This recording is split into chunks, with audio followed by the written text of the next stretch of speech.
Paro Airport sits at 2,235 meters, 7,132 feet above sea level, in a narrow Himalayan valley surrounded by mountain peaks rising to 5,500 meters, 18,000 feet. There is no radar.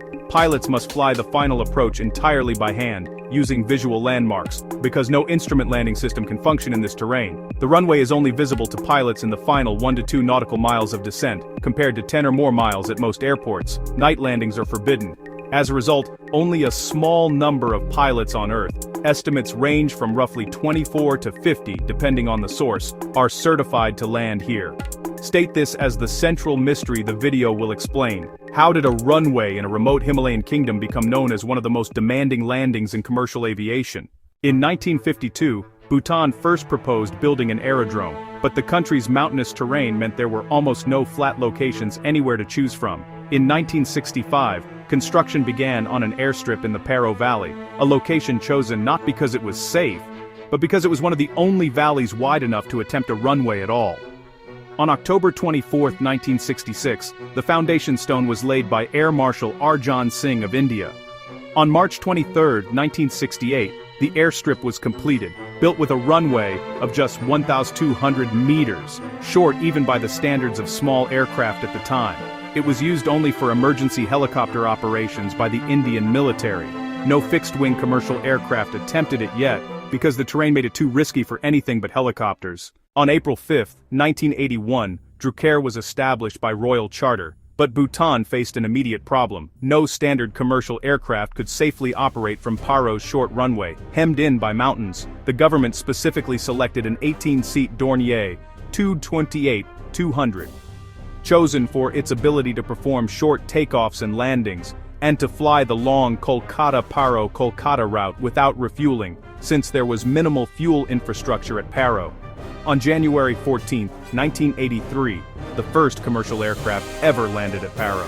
The risk was taken seriously enough that, according to local tradition, the exact landing time and the aircraft's parking direction were determined by the High Lama of Paro Dzong, before the flight was allowed to proceed. On February 11, 1983, Drukair launched scheduled commercial service. At this point, the entire airport consisted of the runway and a 2-room building. There was no formal safety infrastructure beyond the basics.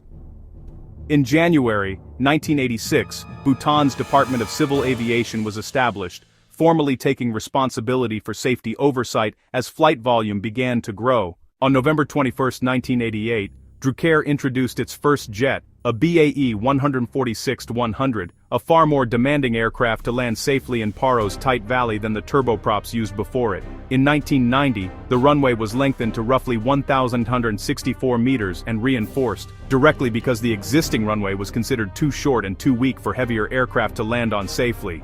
In 1999, a new passenger terminal was completed, built to handle growing passenger numbers as more people chose to risk the journey to reach Bhutan. On October 19, 2004, Drukair's first Airbus A319 arrived, a larger aircraft requiring even more precise handling in the same narrow approach corridor. Explained that to even be considered for Paro certification, a pilot needs a minimum of 1/500 total flight hours, an airline transport pilot certificate, and at least 500 hours of mountain flying experience specifically. Explained that pilots then undergo intensive simulator training, replicating the valley's sharp turns, the 45-degree banking maneuver required near the final approach, and the need to avoid obstacles like power lines and rooftops on the hillsides.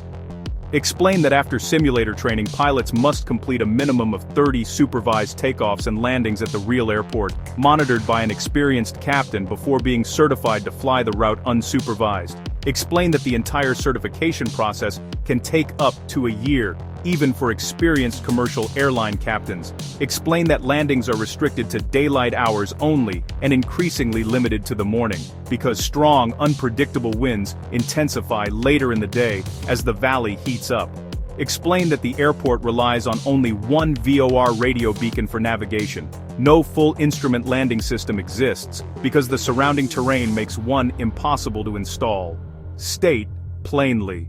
Due to all of these combined factors, estimates of certified pilots worldwide range from approximately 24 to 50, depending on the source and year cited, and clarify that this range itself reflects how exclusive this certification truly is. In August 2010, Drukair became the first international airline to operate charter flights to Paro, expanding access even as the airport's reputation for difficulty grew. In December 2011, Tashi Air launched as Bhutan Airlines, becoming the second carrier cleared to attempt the route. By 2018, the airport was handling 397,599 passengers and 6,761 flights a year. Proof that despite its reputation, the route had become a reliable, repeatable operation for trained crews. Introduce the central, honest counterpoint here. Captain Chimi Dorji, a Drukair pilot with 25 years of experience flying into Paro, has stated plainly that the landing is difficult but not dangerous.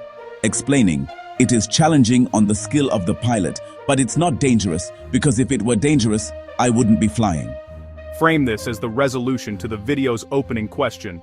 Paro is not dangerous because of bad engineering or bad luck. It is dangerous only in the sense that it leaves zero room for error, which is exactly why its certification process is so demanding, and why so few pilots have earned the right to fly it.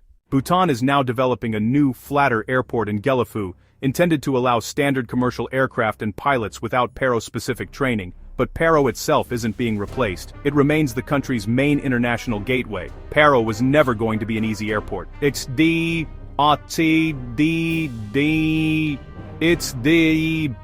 location made that impossible from the very beginning. But after more than 50 years, one fact has remained constant. Every landing here still depends on a trained human pilot, reading a mountain valley by eye, exactly the way pilots have done since the very first flight touched down in 1983. That isn't a flaw in the system, it's the system working exactly as it was built to.